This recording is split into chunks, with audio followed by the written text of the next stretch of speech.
Good evening. Welcome to your CLAT Reading Comprehension class. My name is Savitri Krishnamurthy. I teach English and Logic, and I am really looking forward to this series of reading comprehension classes that I'm going to have with you. If you can see me and hear me clearly, give me a heads up, give me a thumbs up, because I sometimes have a problem looking at my chat. I'm not able to see anything, that means something wrong. Uh, Give me a thumbs up, say a hello, so that I know that the chat is on. Someone, anyone watching this, just say hi, hello, good evening, something, so that I know that the chat is working. Good evening, Radhika, Sharve, Arman. Yes, it is indeed working. All right. Before we start the session, a few, let's not call it rules, a few suggestions. Uh, I will give an editorial from a prominent newspaper, my favorite being the Hindu. So every Monday at 8 p.m., I am going to be doing an editorial or an article, generally an editorial. Hindu, Indian Express, Times of India, Economic Times. I will choose one of these papers.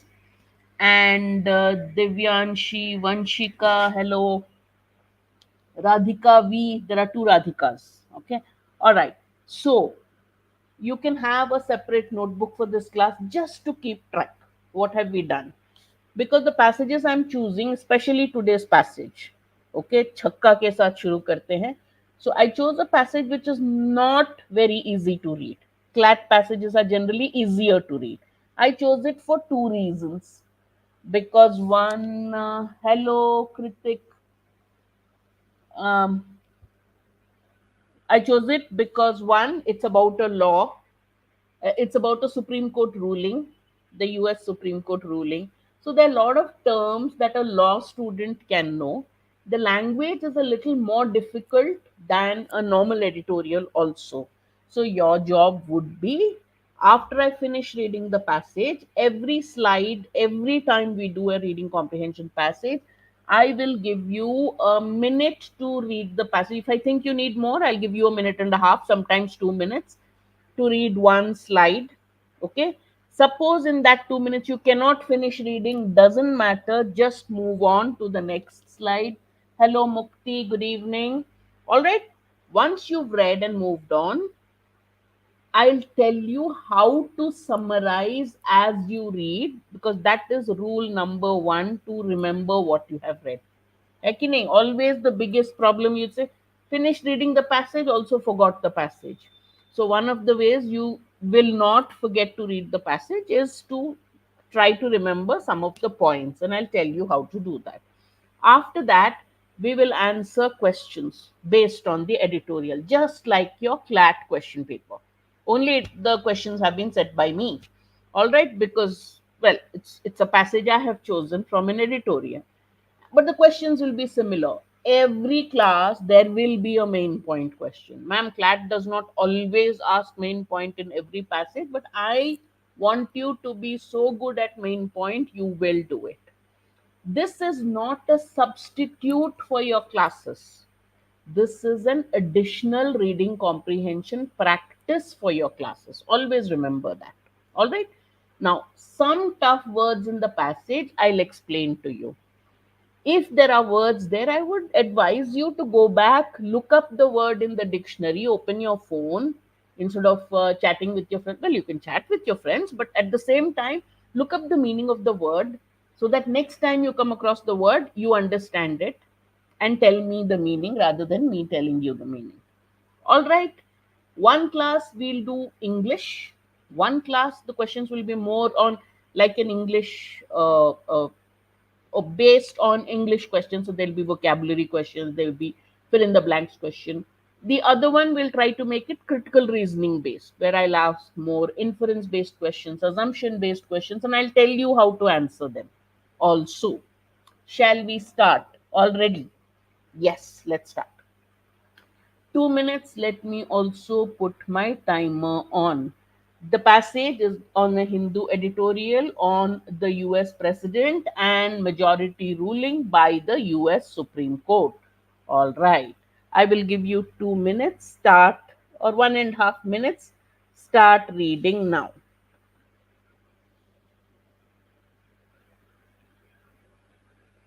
Any word you don't understand, don't worry, just keep reading.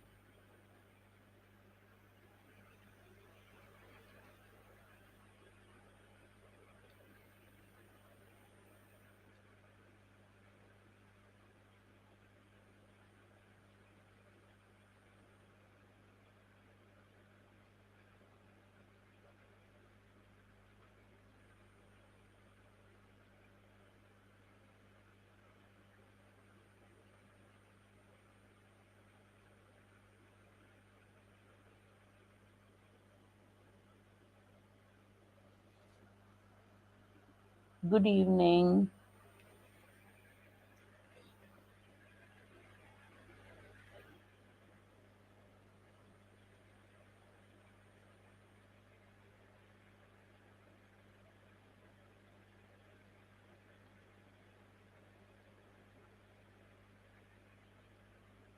Shall we move on to the next slide, or 30 seconds more?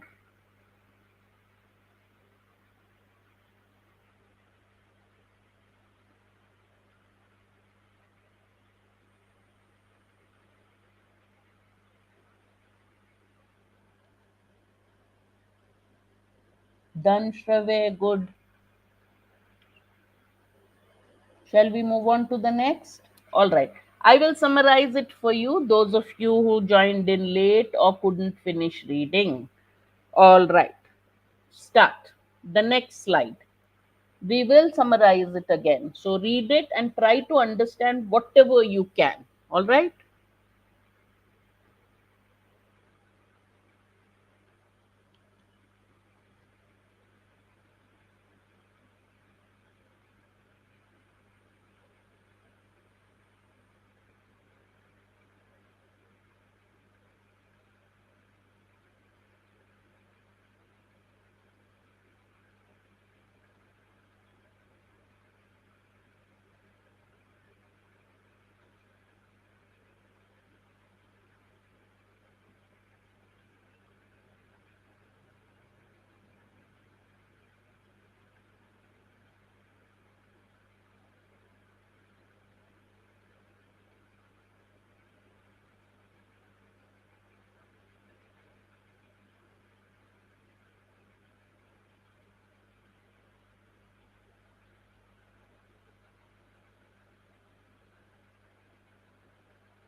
All right. Are you done or want for 30 more seconds? All right. Amar is done. Now let's just go back to the passage and summarize it the way I would read it. The majority ruling by the US Supreme Court. Okay, before I do that, how was the passage to read? Easy, moderate, difficult? How would you to read? We have not even seen the questions, right? How was it to read? E, M, or D? Easy, moderate, difficult. How did you find it in terms of reading and understanding? It was moderate and moderate to difficult because there were words, there were terms, there was a little bit of legal jargon. So it was moderate or moderate to difficult, even is okay. All right? Okay. The majority ruling by the US Supreme Court that the president has either absolute or presumptive immunity from criminal prosecution. What is absolute? What is presumptive? Presumptive, we need not know. We know absolute means unconditional, total. From this, I will tell you, okay? From criminal prosecution raises disconcerting questions about the supremacy of the rule of law in the country. First sentence, he is saying this ruling is raising very disturbing questions. Okay. in a ruling based mainly on the doctrine of separation powers and the need to insulate or protect the presidency from the fear of future prosecution. So there's a fear this prosecutions against the president will keep going on, people will start keep filing charges. So based on this fear, and not on the text of the US Constitution, the court dominated by conservative justices. Now, in US, US or any term, who is a conservative? A person who believes in traditional values, and that is private property, freedom of speech, liberal views, right? That's called conservative. Very open views on private property, that anybody should have freedom to have property, freedom of speech. Those are, and they, so the left are people who believe in equality, and the right are people who say no, in a capitalist economy the person who makes money has the right to keep money. Those are called conservative because these are traditional views, these are traditional um, values of that society. That's why those people are called conservative. And the judges belong to that conservative ideology. So they ruled with a 6-3 majority in favor of presidential immunity. Immunity means freedom from punishment. So these judges said the president should be free from punishment. In some cases, he should have absolute immunity, and in some cases, he should be presumed to be innocent unless there is something against him, any evidence against him. All right. The verdict does not decide. Mercifully, the verdict is not a main or a definitive decision whether former president is probably going to be the next president. Donald Trump will enjoy immunity from prosecution for allegedly trying to interfere with or alter the outcome of the November 2020 presidential elections that he lost to Joe Biden. It doesn't give a verdict on that. Okay, whether he tried to change, alter the entire election process to make sure that he won instead of Joe Biden. This was not what it decided, but it laid down a threshold test, it laid down a benchmark for any prosecution of a president to see. So they said whenever there is a prosecution for a president, these rules must be followed. There should be these benchmarks, this kind of cutoff has to be followed. All right. It lays down, I will come to that. Okay. It lays down a threshold test that for any intended prosecution of a president, one should first decide before you prosecute a president, before you start a court case against him, you should decide whether the act complained of involved the exercise of a core constitutional duty. The president has certain duties given by the constitution. When he is discharging those duties, was this act, so called criminal wrong act, done, or for, and was it for a core constitutional duty, or was it an official act or an unofficial act? So first you decide before prosecuting the president what act was it. Was he doing this? Was this act done when he was discharging his duty as president? Was it when he was acting in his official capacity or in his unofficial capacity? In respect of a president's core constitutional duties as president of United States, discharging the duties given to him by the constitution, he has absolute immunity. He cannot be prosecuted. For other official acts, he enjoys presumptive immunity. That means he is presumed to be immune unless rebutted by facts. He is considered to be innocent unless there are facts that point otherwise. All right. Not according to the passage so much, Aman, as according to the ruling. Yeah, there is no, and for official or unofficial or private acts, he doesn't have any immunity. So it categorizes his acts into three and said for this absolute immunity, for this presumed immunity, for this no immunity. For official acts, any prosecution is permissible only if it does not intrude into the power and authority of the executive. He can only be prosecuted if it doesn't stop, hinder him from discharging his duty as the executive. See, they've given him so much freedom to the president. Now, see, when a person is remanded, that means he is sent into custody. The court says he should be put in custody of the police or court. But when an issue is remanded, that means it has been sent to a higher court. So, first paragraph, what did you understand simply? There is the Supreme Court Supreme Court ruling which was deciding on Donald Trump. It didn't give a verdict on Donald Trump and the Biden case. Rather, it gave a ruling on immunity given to the president, and it divided into three cases. It said if an act has been done by the president as acting on, on the basis of the duties of a president as given in the constitution, then he's totally immune from prosecution. He cannot be prosecuted. If he is doing it in his official capacity as president but not discharging his constitutional duties, then his immunity is presumptive. Means it's assumed that he is innocent. He is considered innocent unless there is facts and there are evidence that he is guilty. Three, if he is acting in his unofficial capacity, personal basis, then he has no immunity. Got it? Now you see how this has been challenged. Okay. Now, the majority has said, okay, we will now send this issues arising from the prosecution of Trump to influence the electoral outcome, the capital attack. Remember, capital and capital are two different things. Delhi is the capital of India, while the parliament is the capital building.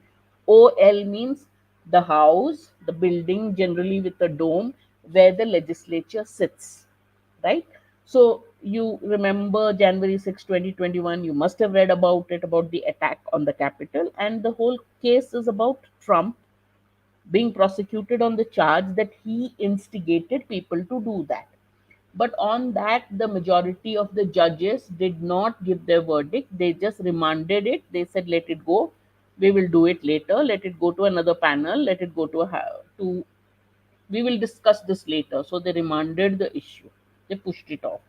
But the dissenting judges, they were very clear, and the dissenting views of other people were very clear that the claim that only immunity from criminal prosecution can enable a president to function in an unhesitating and bold manner, they have challenged this case.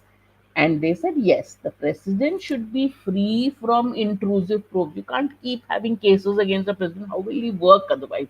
So he should be free from intrusive, disturbing probes in prosecution. But his office should not have, it is not correct that they should have so little accountability and they should be given the freedom to violate criminal law, because no person can be above criminal law. If you give so much freedom, so little accountability, anybody can misuse it. So you cannot give the president, on the excuse of freeing him from intrusive probes, you cannot give him so much freedom and such little accountability. So, what do critics of the verdict see? They see peril for democracy in its implications. This verdict can have dangerous consequences. So, can a president take a bribe? So, you know that every country, the president has the power to grant pardon, right? Clemency, it's called. So anybody can, he is above the Supreme Court. So in that, a person who is convicted to life imprisonment, that is there in most countries, in India death penalty, can appeal to the president for pardon. In states in the US, they can appeal to the governor. So if the president, he says, can a pres now the president is acting in his official capacity. Constitution has given him the right. So the question the dissenters are asking, people against this verdict are saying, can a president take a bribe in lieu of a pardon? Okay, I'll pardon you, give me some money. Can he do that? Because he's acting in his, he will be free from prosecution even if his act is caught, right? Or authorize a rival's assassination. What if he says, I did it as president, threat to my presidency? So they are saying this is very dangerous. The majority wants to protect the president from any intrusion in the name of criminal prosecution, but what it fails to see is that Mr. Trump's action may have been destructive of his successor's presidency. He he his act could have stopped Biden from being president. So it threatened his successor's presidency. It was almost destructive of his successor's presidency. So there is a passing mention that he may have been acting as a candidate of the Republican Party or a party leader in some instances, but this is the editor's final verdict. The verdict allows the use of presidency as a shield, even in a matter that solely concerns the election process, because this Trump's case concerned the election process. He tried to interfere in the election process. And in that also, the verdict is shielding him. So they said that is very dangerous. Clear, everybody? There are lots of words here. Please look it up in the dictionary. Now let's look at the questions. All right, and put up any doubts. Let me see your chat now. Any doubts you have? What is the central theme of the article? What is the main point of the article? Again, before we go to the answer, the main point is something that should tell you the story of the entire passage. If it tells you only one fact given in the passage, it is not the main point. It's just a fact mentioned in the passage. Okay, it should not be on the just the subject given in the passage, US presidential elections. This is not about the US presidential elections, right? It cannot be too narrow, Donald Trump and his criminal intent. It has to tell you the story of the passage in one sentence. Which one is it? A, the implications of the January 6, 2021 attack on the Capitol and its consequences for presidential immunity.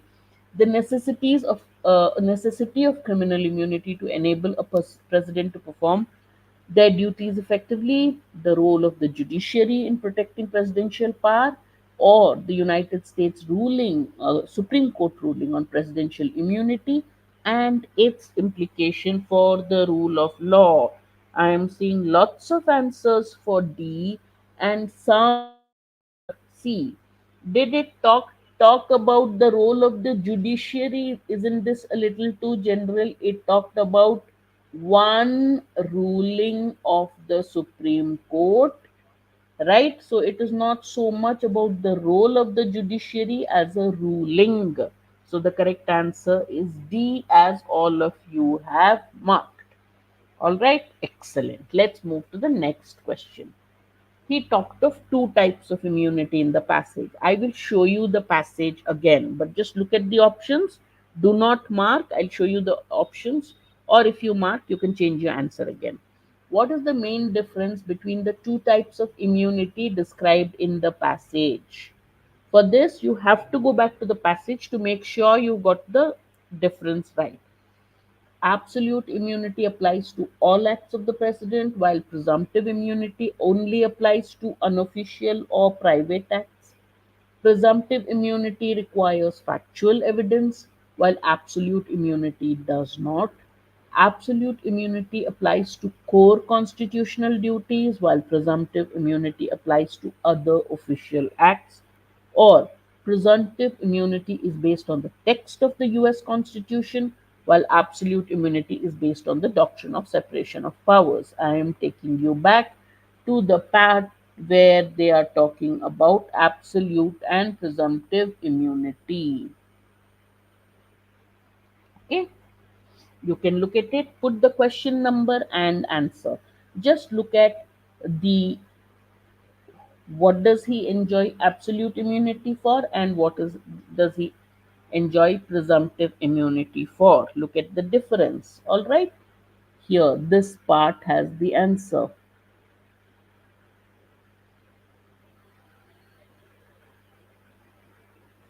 Main. Okay, the main types, and then we look at the options. All right.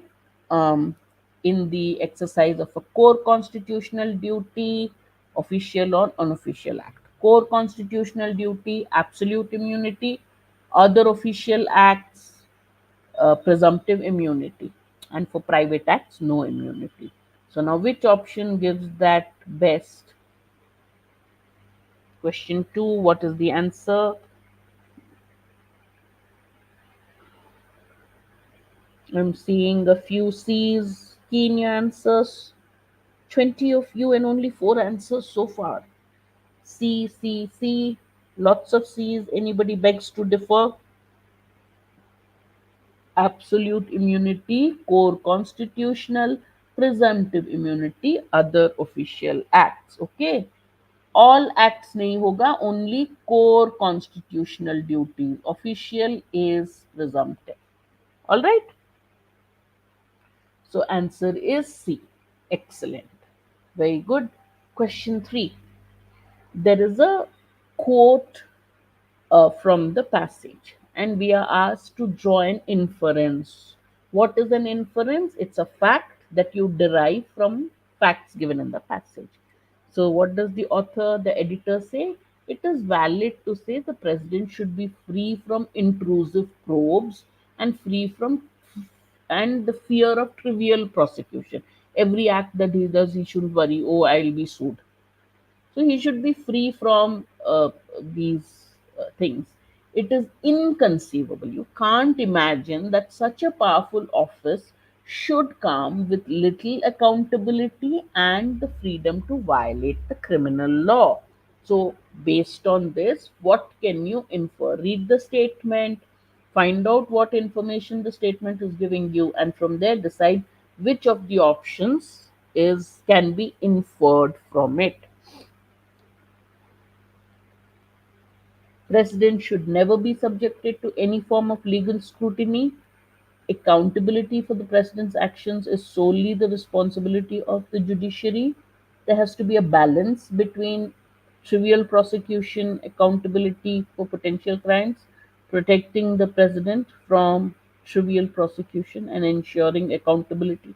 There has to be a balance, or the president should have absolute immunity from both civil and criminal prosecution. What is the author saying? Try to balance protection versus accountability. You can't give complete protection. He is objecting to the shield that the verdict is going to provide. Therefore, the correct answer is option 3, as many of you have keyed in. Excellent. For the next answer, I want you to key it in faster, but first read the question. What is the author's tone? uh, Tone is the author's attitude, right? About what? The US Supreme Court verdict. Is he positive? Is he negative? Is he neutral? If he is positive, which of the words? If he is negative, which of the words? If he is neutral, which of the words best describe? To laud means to applaud or to praise. Critical is to find faults with reason, with rationality and reason. Sarcastic is to use irony to point out a flaw. Submissive means yielding. So, which one is the author's attitude? He is obviously pointing out the negatives of the verdict. So, his tone is critical. There are a lot of words we will learn in tones. In your RC tones class, you will learn, but generally, editorials can praise. Most of the time, they are critical of anything. An editor picks up a subject about which he feels strongly, about which the entire nation feels strongly. Okay, and his idea of saying the nation wants to know, and I will give my opinion about it. All right, question 5. So B is the answer. Everyone clear? Excellent. What is the synonym of peril? What does peril mean? Perilous journey. Peril means You will imperil yourself if you go out in the storm. Peril means danger. Okay,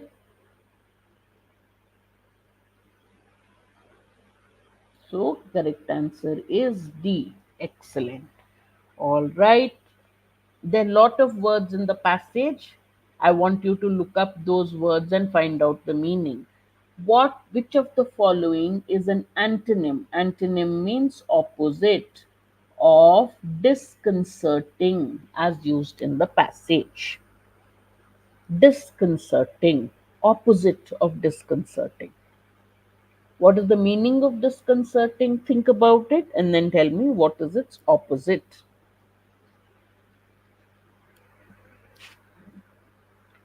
Disconcerting, sometimes a judgment can be disconcerting, an episode can be disconcerting.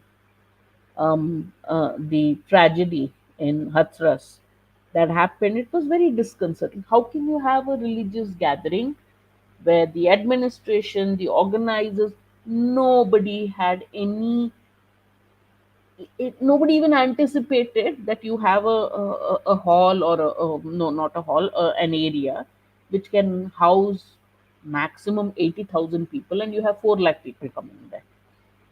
How can we do? What will happen if too many people come? Nobody thought about it. It's so disconcerting.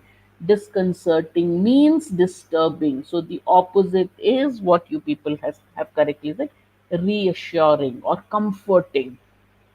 So it's reassuring. You reach home after a storm.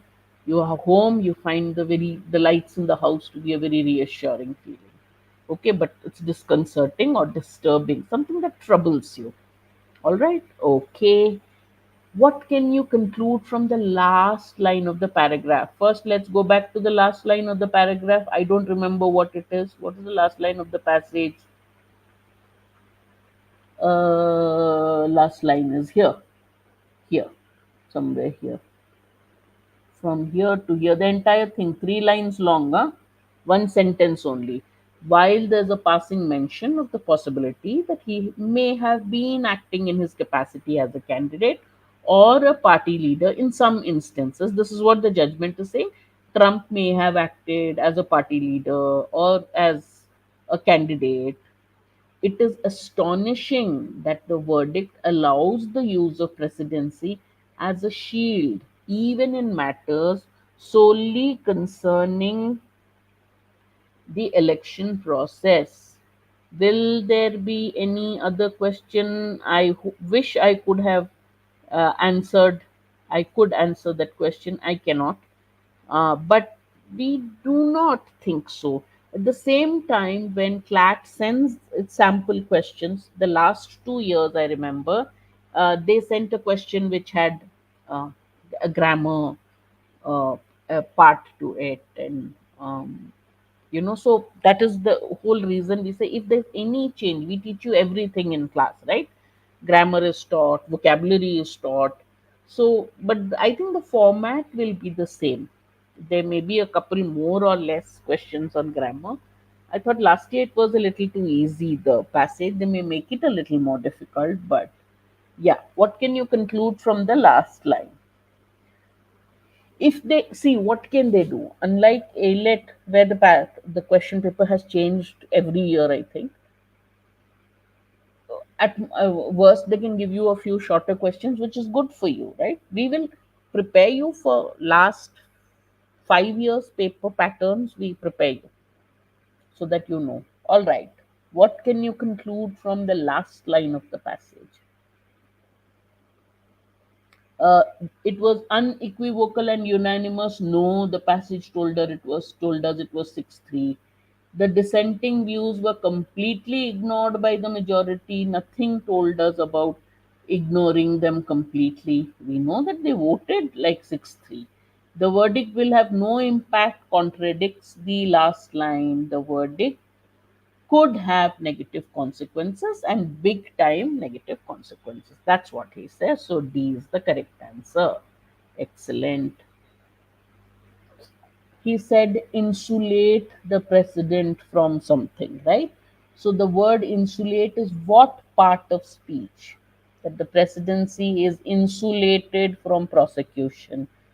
You can't insulate the president's office from prosecution. So, what part of speech is it and what does it mean?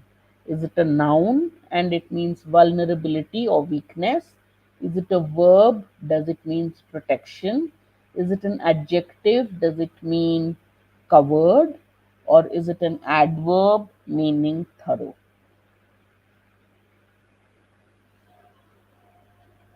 Wooden houses insulate the people from cold, right? Western countries, colder countries, they make their houses of wood and they normally put two, the walls are double layer to insulate them from the cold. Insulate is a verb and it means protection. All right, so correct answer is B. Excellent. All right. So, question the sentence has been taken from the passage, but I may have added a couple of uh, errors or maybe blanks where one is not there. I don't know. Just see what would just testing your knowledge of articles and prepositions.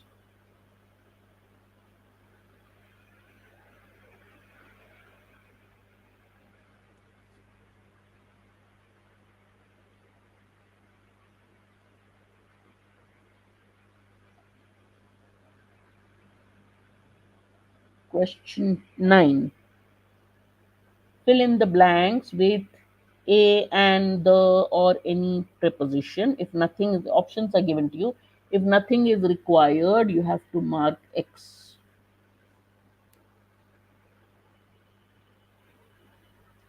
The majority, because we're talking of a chunk, wants to protect an institution, again the, from any intrusion in the name of criminal prosecution.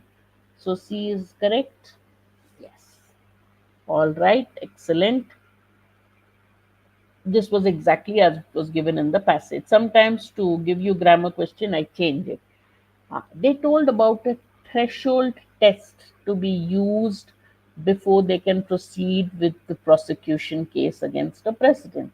What is the meaning of threshold test as it's used in the passage? Physical barrier, preliminary assessment, a requirement for high level security clearance, or a standard or criterion that must be met before proceeding with prosecution. What is the correct answer?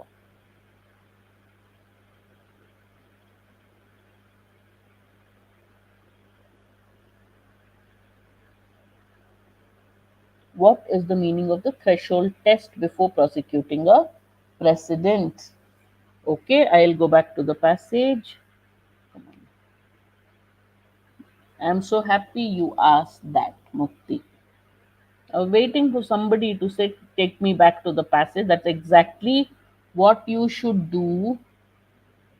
Uh, where is it given? First or second? Here.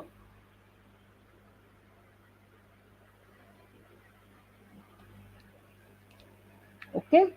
The verdict doesn't really decide in favor or against Trump in the case, presidential election case.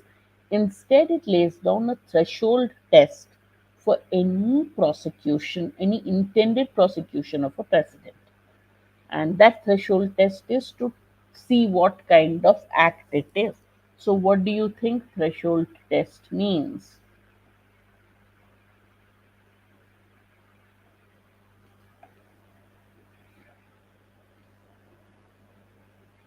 A, B, C, or D? Physical barrier, preliminary assessment, high level security, a requirement of high level security, or a criterion. Here they've given criteria. What kind of act was it?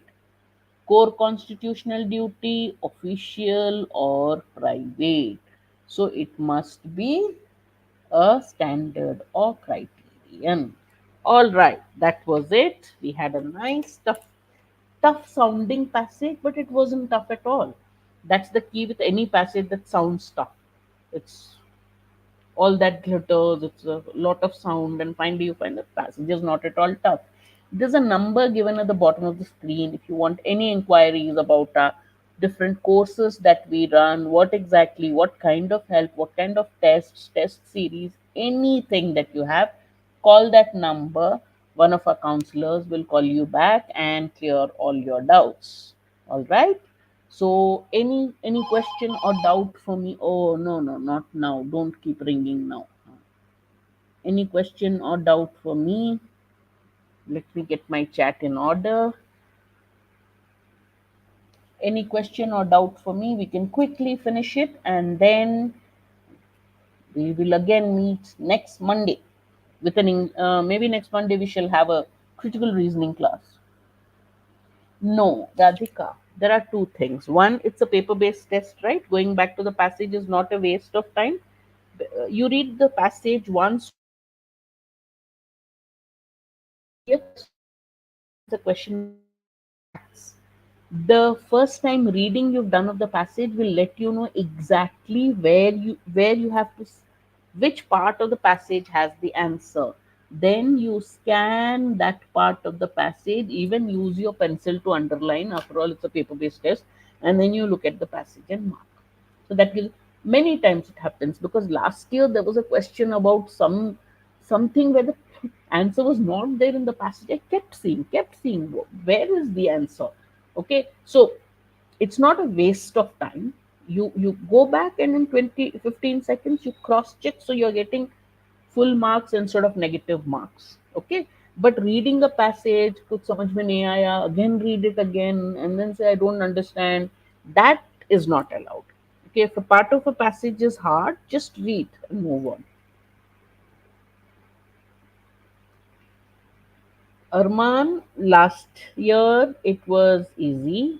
It depends. Most years it is moderate, but the words that they ask you in the passage would depend on the passage that they give you. In most cases, you can understand the meaning of the word in the context of the passage. All right. So, level of difficulty is easy to moderate. That somebody at, you read editorials on a regular basis, most of the words, and the will be something you can understand in the context of the passage. They're not going to give you a word out of the blue and say what is the meaning of this word. So because it's contextual, you can understand it. All right. Quite likely, quite likely, last year we had passages from newspapers, and they give you sample passages from newspapers, Aeon, New York Times, and books. These are the four main things, right? You must have attended the classes of past year papers. All right. Just concentrate on the mocks, analyze the mocks, solve it one more time, Ayush, you'll do fine. Okay, just with your mocks, with practice and analysis, it will go up. The first two mocks will be the worst always. Gets better with time. All right. You're talking of only the English score, right? It's all right. I'll see you again next Monday. Join me and do call that number if you have any doubts. All right. See you all. Thank you for those prompt and lovely responses. Bye bye.